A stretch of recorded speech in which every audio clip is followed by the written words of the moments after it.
সবাইকে আমন্ত্রণ জানাচ্ছি আরটিভির নিয়মিত স্বাস্থ্য বিষয়ক আয়োজন মেডিক্যাফে পাওয়ার্ড বাই নেভিয়ান। আপনাদের সাথে আছি আমি ডাক্তার অর্থি জোকরিভ। মৃগীরোগ কিংবা এপিলেপসি মস্তিষ্কের এমন একটি স্নায়বিক জটিলতা যেটি নিয়ে আমাদের সমাজে এখন অনেক কুসংস্কার বিদ্যমান। আমরা অনেকে মনে করে থাকি যে ভূত কিংবা জিনের আছড় পড়েছে, কিংবা এই সমস্ত ব্যক্তিগুলোকে আমরা খানিকটা লোকলজ্জার আড়ালে কিংবা সামাজিক দায়বদ্ধতার জায়গা থেকে নিজেকে অনেকখানি গুটিয়ে রাখে বলেই দেখে থাকি।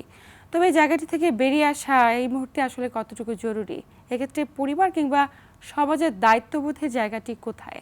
আজ আমরা কথা বলবো এই প্রত্যেকটি বিষয় নিয়ে, এবং আলোচনা করবার জন্য স্টুডিওতে আমাদের সাথে উপস্থিত রয়েছেন ডাক্তার মোহাম্মদ সজীব আবেদিন, সহকারী অধ্যাপক ও বিভাগীয় প্রধান, মনোরোগ বিভাগ, 250 শয্যা বিশিষ্ট, নেত্রকোনা জেলা হাসপাতাল।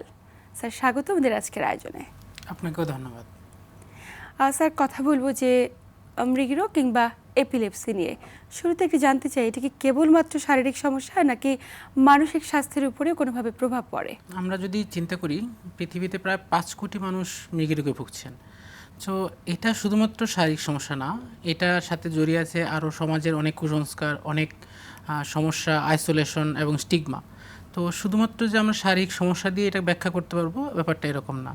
যদি আমরা চিন্তা করি মৃগীরোগে যে সমস্যাগুলো হয়, যেমন বায়োলজিক্যাল কিছু ব্রেন চেঞ্জ আসে, সাইকোলজিক্যাল কিছুটা আমাদের হোপলেসনেস থাকে, হতাশা থাকে, এবং যদি সোশ্যাল দেখি স্টিগমা এবং আইসোলেশন। সো মৃগীরোগ আসলে টোটাল বায়ো সাইকোসোশ্যাল, মানে টোটাল সমাজ এবং ব্রেনের দুটো মিলে। এটা শুধুমাত্র নিউরোলজি না, এর সাথে সাইকোলজিটা অনেকটা জড়িত। আমরা তো সাইকোলজির কথা বলছি, কিন্তু আপনি তো সামাজিক প্রেক্ষাপটটিকেও সামনে নিয়ে এসেছেন। এই যে সামাজিক প্রেক্ষাপটগুলো তো আমাদের নিজেদের সৃষ্টি, হয়তোবা আমাদের যে ভাবনা কিংবা চিন্তার বহিঃপ্রকাশ। আপনি সেটাকে আসলে কিভাবে দেখছেন? দেখেন, এই বিষয়টাতে যদি আমরা দেখি যে আমাদের দেশে মানে প্রায় সব রোগেরই এরকম যদি কোনো একটা দীর্ঘমেয়াদী রোগ থাকে, স্টিগমাটা অনেক বেশি থাকে। আমাদের দেশে মৃগীরোগীকে অনেকটা আইসোলেট করে রাখা হয়, অনেকটা দেখা যায় যে দুই প্রকারেভাবেই মানে আলাদা করে রাখা হয়। যেমন কেউ অতিরিক্ত যত্ন নেয় যে তুমি কোথাও কিছু করতে পারবে না, কেউ আবার দেখা যায় যে কিছুই করে না, যে তুমি এটা ভঙ্গি করতেছো কিংবা তোমার এটা কোনো রোগ না, এরকম করে ফেলে। তো সো দুইটাভাবেই আসলে এটা সামাজিকভাবে আমাদের রোগীগুলোকে দেখা যায় যে আইসোলেট করে রাখা হয়, অনেকটা স্টিগমাটাইজ করে রাখা হয়।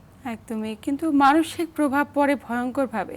সামাজিক দিকগুলোকে কাটিয়ে আসলে হয়তোবা মানসিক প্রভাবটা এত মাত্রায় পড়ার শঙ্কা তৈরি হতো না। স্যার, একটু জানতে চাই যে আপনি তো মনোরোগ বিশেষজ্ঞ, মানসিক প্রভাবগুলো আসলে কি কি এবং কোনগুলো উল্লেখযোগ্য আমাদের সমাজের প্রেক্ষাপটে? আমাদের সমাজের প্রেক্ষাপটে যদি আমরা চিন্তা করি মানসিক রোগগুলোর ক্ষেত্রে, সেক্ষেত্রে সবচেয়ে বেশি যেটা হয়, মৃগীরোগীদের ক্ষেত্রে 2-3 গুণ বেশি ডিপ্রেশনের সংখ্যা বেড়ে যায়।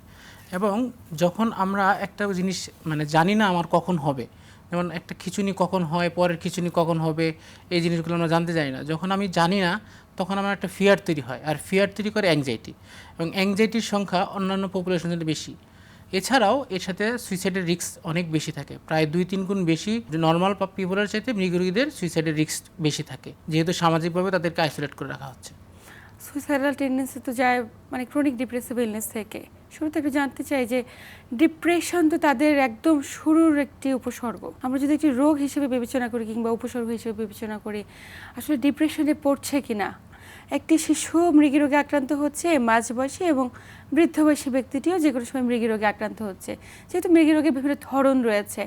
আমি যদি একটু ধরন ভেদে আলাদাভাবে জানতে চাই যে উপসর্গগুলো আসলে ডিপ্রেশনের কিভাবে বহিঃপ্রকাশ হতে পারে। আমরা শুরুতে যদি বলি যে যেটা দেখা যায় যে মৃগীরোগীর বাবা মা যেটা করে সেটা হলো যে বাচ্চাটাকে আলাদা করে রাখে, যে তুমি এটা করতে পারবা না, এটা করতে পারবা না, তোমার এটা করা মানা।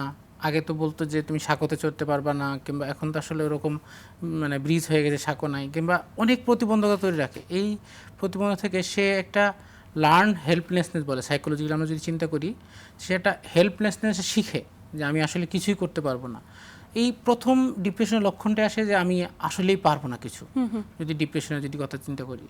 এবং এছাড়াও যদি আলাদাভাবে চিন্তা করি যে তার খিঁচুনিটা হচ্ছে, খিঁচুনিটা হয় মাত্র 2-3 মিনিট, কিন্তু এই যে আশঙ্কাটা এটা রয়ে যায় 24 ঘন্টায়, সারাক্ষণই আশঙ্কা রয়ে যায় পরবর্তী খিঁচুনি আমার কখন হবে। আচ্ছা, এটার কারণে তার একটা ডিপ্রেশন চলে আসে। একটু জানতে চাই যে খিচুড়ি যে হচ্ছে 1 মিনিট স্থায়িত্ব, বা কারো ক্ষেত্রে 50 সেকেন্ড, কারো ক্ষেত্রে 2 মিনিট, 3 মিনিট, এটাতে ডিপেন্ড করে খিঁচুনির ধরনের উপর।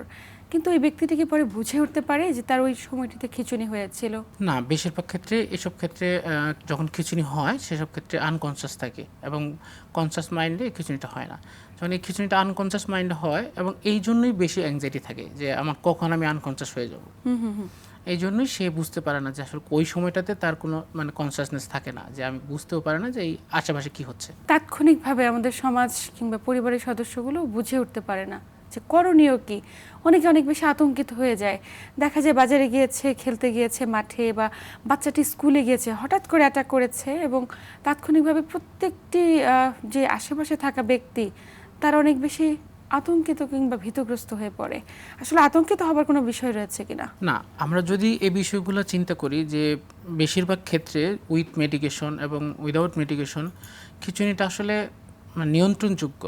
এবং ব্যাপারটা এরকম না যে আমরা আসলে মানুষকে যেভাবে মনে করি যে এমনভাবে বলে ফেলি যে তুমি আসলে খিঁচুনি রুগীটাকে এইভাবে না বলে তাকে আমরা যদি একটা মানুষভাবে বিবেচনা করি যে সে একটা মানুষ, তার একটা রোগ আছে, রোগটা শুধু ব্রেনের, মানুষ তো অনেক বড় জিনিস। তো সেভাবে যদি আমরা চিন্তা করি তাহলে আশেপাশে মানুষের অতটা আতঙ্কিত হওয়ার মানে আসলে কারণ নেই। কারণ এখন অনেক ওষুধের মানে ইনভেন্টর আসছে, সেক্ষেত্রে খিঁচুনিটা অনেকটাই কমে গেছে। এবং যে ক্ষেত্রে হয় যে খিঁচুনি রোগটা আসলে সম্পূর্ণ নিয়ন্ত্রণযোগ্য, এই বিষয়টা মানুষের ভিতরে সচেতনতার অভাব রয়েছে, যার কারণেই আসলে তারা আতঙ্কিত হয়ে পড়ে। যখন আপনাদের শরণাপন্ন হয়, আসলে আপনাদের শরণাপন্ন কোন ক্ষেত্রে হতে হবে একজন রোগীকে, এবং কোন ক্ষেত্রে অভিভাবকরা অবশ্যই শিশুটিকে কিংবা পরিবারের সদস্যটিকে মনোরোগ বিশেষজ্ঞের কাছে নিয়ে যাবে? যখন এমন হয় যে ফ্রিকোয়েন্সিটা কম থাকে কিংবা ফ্রিকোয়েন্সিটা অনেক বেড়ে যায়, দুটা ক্ষেত্রেই আমাদের মনোরোগ বিশেষজ্ঞরা নিয়ে যেতে পারে। যখন দেখা যায় যে এই খিঁচুনির কারণে রুগীটি সে যখন খিঁচুনি মধ্যবর্তী সময়ে দেখা যায় যে ডিপ্রেশনে ভুগতেছে, ডিপ্রেশনে যদি সিমটম লক্ষ্য করা যায়, কিংবা যদি অ্যাংজাইটিতে ভুগতে থাকে যে কখন, যেমন ব্রেন প্যাথোলজিটা এরকম যে ব্রেন যদি আমরা যদি সবসময় চিন্তা করি যে একটা ফিয়ার যে কখন আমার খিঁচুনি হবে, এই ফিয়ার থেকেই স্ট্রেস আসে, স্ট্রেস থেকেই অ্যাংজাইটি, মানে আমরা বলি fear stress anxiety loop, anxiety থেকেই আবার খিঁচুনি বেড়ে যায়। তো এই খিঁচুনি বেড়ে যায় এই অ্যাংজাইটি থেকে আবার স্ট্রেস, মানে জাস্ট একটা লুপের মধ্যে পড়ে যায়। এই লুপটা যখন তৈরি হবে তখন অবশ্যই তাকে মানসিক ডাক্তার দেখাতে হবে, এটা খুবই জরুরি। তো ব্যাপারটা শুধুমাত্র নিউরোলজিক্যাল না, এটা একটা বায়োসাইকোসোশ্যাল অ্যাপ্রোচ এবং হলিস্টিক অ্যাপ্রোচে এই খিঁচুনি রোগের চিকিৎসা করা উচিত। শুধুমাত্র কি আপনারা ওষুধের মাধ্যমে এই রোগগুলোকে নিয়ন্ত্রণে রাখেন, নাকি অবশ্যই এক্ষেত্রে কাউন্সেলিং করাটার অন্যতম একটি গুরুত্বপূর্ণ রোল রয়েছে? হ্যাঁ, অবশ্যই কাউন্সিলিংয়ের গুরুত্বপূর্ণ রোল রয়েছে। আমরা বলি cognitive behaviour therapy, cognitive behaviour therapy আমরা বলি একটা মাইন্ডের একটা জিমের মতো। এবং কগনিশন যদি আমরা চেঞ্জ করতে পারি, একটা মানুষের পার্সপেক্টিভ যদি চেঞ্জ করতে পারি, তার থটটা যদি একটা রিস্ট্রাকচার করতে পারি, তার মানে চিন্তা ভাবনাগুলো যদি রিফ্রেম করতে পারি, যদি রিট্রেন করতে পারি তার ব্রেনটাকে, তো সেক্ষেত্রে আমাদের দেখা যাবে অনেকটাই এই খিঁচুনির জটিলতাগুলো, ফ্রিকোয়েন্সিগুলো অনেকটা কমে যাবে। কারা বাড়তি ঝুঁকিতে রয়েছে, কাদের ক্ষেত্রে অবশ্যই মনোরোগ বিশেষজ্ঞের পাশাপাশি নিয়মিত ওষুধ সেবন করাটা জরুরি, এবং কখন অভিভাবকদের সচেতন হওয়া জরুরি, আমরা প্রত্যেকটা বিষয় নিয়ে আরও বিস্তারিত আলোচনা করব। তবে সময় হচ্ছে একটি ছোট্ট বিরতি নেবার। প্রিয় দর্শক, আপনারা দেখছেন আরটিভির নিয়মিত স্বাস্থ্য বিষয়ক আয়োজন মেডিক্যাফে পাওয়ার্ড বাই নেভিয়ান। আয়োজনের এই পর্যায়ে নিচ্ছি ছোট্ট একটি বিরতি, সাথেই থাকুন।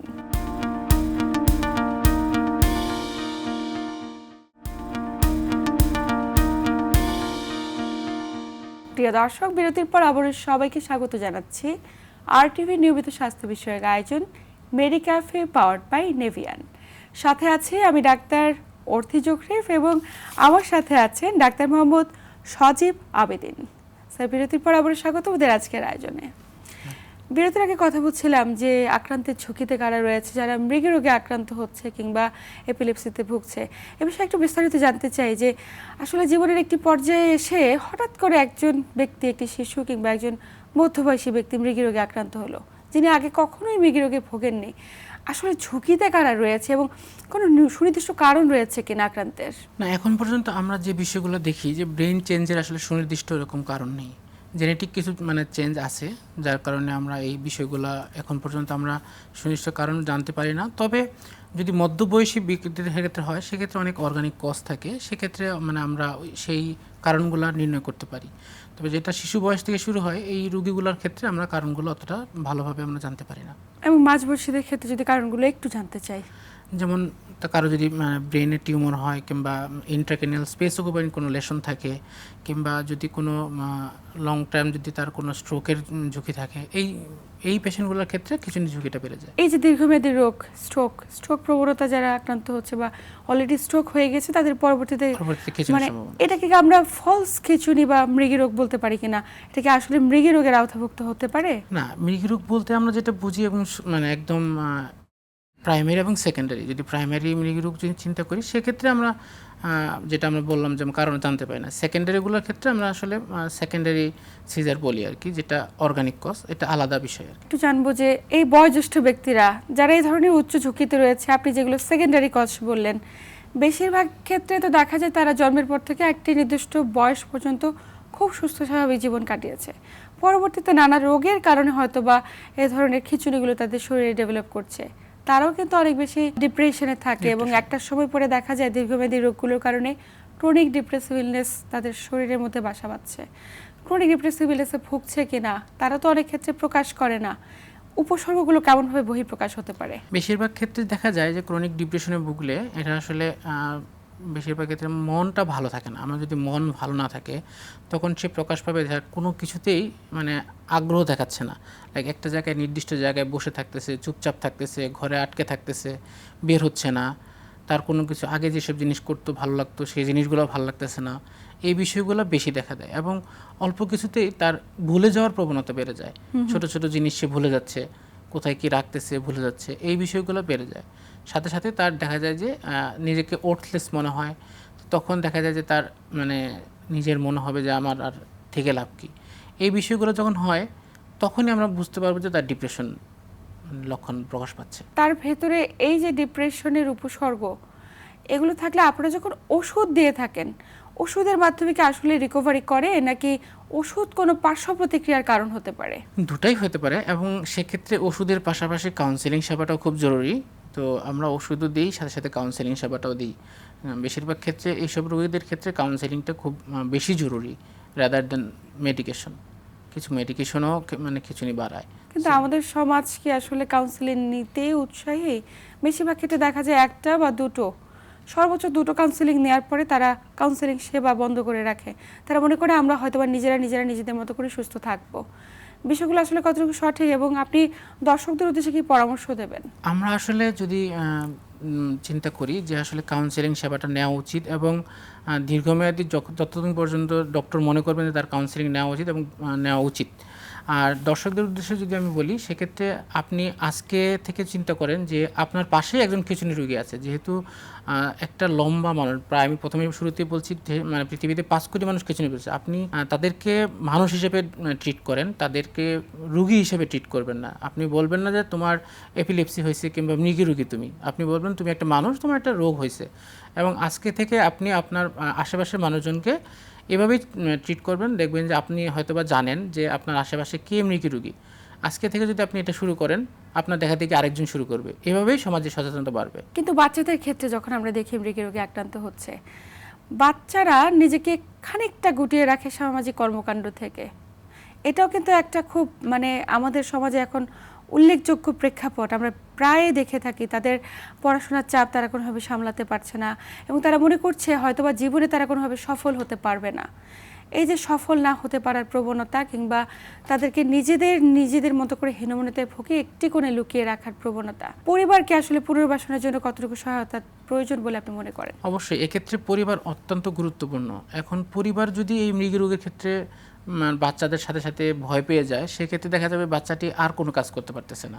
সো পরিবার যদি সাপোর্টিভ হয় সেক্ষেত্রে বাচ্চাটি এমন মানে পারবে যে সে ভবিষ্যতের দিকে আগে এগিয়ে যেতে পারবে। কারণ পরিবার যদি সাপোর্টিভ না হয়, যদি তারাও হতাশ হয়ে যায় বাচ্চার সাথে সাথে, তাহলে দেখা যাবে যে এই মৃগী রোগীটি আরও মানে হতাশায় নিমজ্জিত হচ্ছে। পরিবার হয়তো বা হতাশায় নিমজ্জিত হচ্ছে না বা বুঝতে দিচ্ছে না, কিন্তু পরিবারের প্রত্যেকটি সদস্য তো নিজেদের কর্মস্থলে ব্যস্ত থাকে। আমাদের বাংলাদেশের প্রেক্ষাপটে অধিকাংশ বাবা মাই কর্মজীবী। সন্তানটি হয়তো বা কোচিংয়ে যাচ্ছে, স্কুলে যাচ্ছে, ক্লাস করছে, পড়াশোনা করছে, গেম খেলছে, কিন্তু নিজের মধ্যে হীনমন্যতা কন্টিনিউয়াস ডেভেলপ করছে। সেটি হয়তো বা সে কাউকে বুঝতে দিচ্ছে না, কিন্তু দেখা যাচ্ছে তার গ্রোথ যেরকমভাবে পড়াশোনায় এগিয়ে যাওয়ার কথা, সামাজিক কর্মকাণ্ডে এগিয়ে যাওয়ার কথা, নিজেকে কোনোভাবে এগিয়ে নিয়ে যেতে পারছে না। এক্ষেত্রে রোলটা আসলে কার? মনোরোগ বিশেষজ্ঞের, পরিবারের, নাকি তিনি যার সেবায় আওতাভুক্ত, মানে যে সমস্ত চিকিৎসক তার সেবা করছে তার গুরুত্বপূর্ণ ভূমিকা রয়েছে? আমরা যদি বলি সেক্ষেত্রে সবাই মিলে এই কাজটি করা উচিত। ডাক্তার, তার যে মানসিক রোগের ডাক্তার, তার নিউরোলজিস্ট এবং তার পরিবার সবাই মিলে, সমাজের সবাই মিলেই আসলে এই মৃগী রোগের এই স্টিগমা থেকে বের হয়ে আসা উচিত। একটু জানবো যে যে বাচ্চাটা পড়াশোনা করছে না, খেতে চাইছে না, কিংবা সামাজিক কর্মকাণ্ড ঠিকভাবে করতে চাইছে না, তাদের ক্ষেত্রে আপনারা যখন ওষুধ দিয়ে থাকেন, অভিভাবকরা মনে করে যে এই সমস্ত মনোরোগ বিশেষজ্ঞের দেওয়া ওষুধ অবশ্যই শুধুমাত্রই ঘুমের অ্যান্টিডিপ্রেসেন্ট মেডিসিন, এবং অ্যান্টিডিপ্রেসেন্ট মেডিসিন যদি একবার গ্রহণ করে তাহলে সারা জীবন কন্টিনিউ করতে হবে, এবং এটা খানিকটা অ্যাডিকশন হিসেবে কাজ করে এবং এটার প্রতি অভ্যস্ততা তৈরি হবে। আসলে কি তাই? না, এই বিষয়টা আসলে অনেক রোগের ক্ষেত্রে প্রযোজ্য, শুধুমাত্র মৃগী রোগীদের ক্ষেত্রে না। আমি যদি দর্শকদের উদ্দেশ্যে বলি যে এই অ্যান্টিডিপ্রেসেন্ট ওষুধগুলো অ্যাডিকটিভ না।